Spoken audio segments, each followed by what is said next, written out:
தமிழுறவுகள் அனைவருக்கும் வணக்கம். திமுக ஆட்சியின் லட்சணம் இதுதான், திராவிட மாடலா? இந்த தலைப்பில் தான் இந்த காணொலி நம்ம பேசுகிறோம்.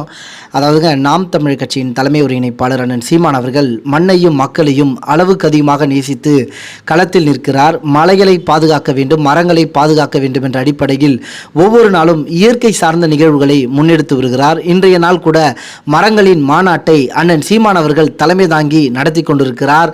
ஆனால் இந்த திராவிட மாடல் ஆட்சியாளர்கள் தமிழ்நாட்டின் வளங்களை கொள்ளையடித்து தமிழ் மண்ணை சீரழிக்கக்கூடிய வேலையில் ஈடுபட்டு வருகிறார்கள். தற்போது சமூக வலைதளத்தில் ஒரு காணொலி பார்க்க முடிந்ததுங்க. முதல்ல அந்த காணொலியை நான் இணைச்சி விட்டுறேன், நீங்களே பாருங்க.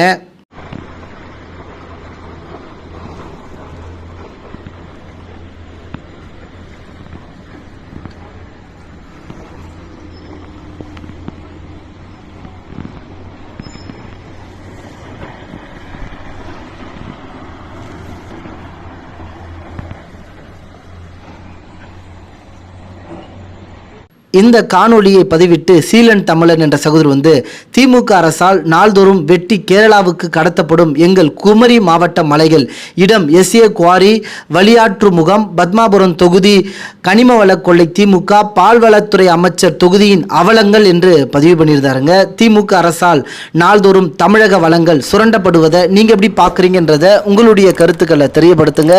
நன்றி, வணக்கம்.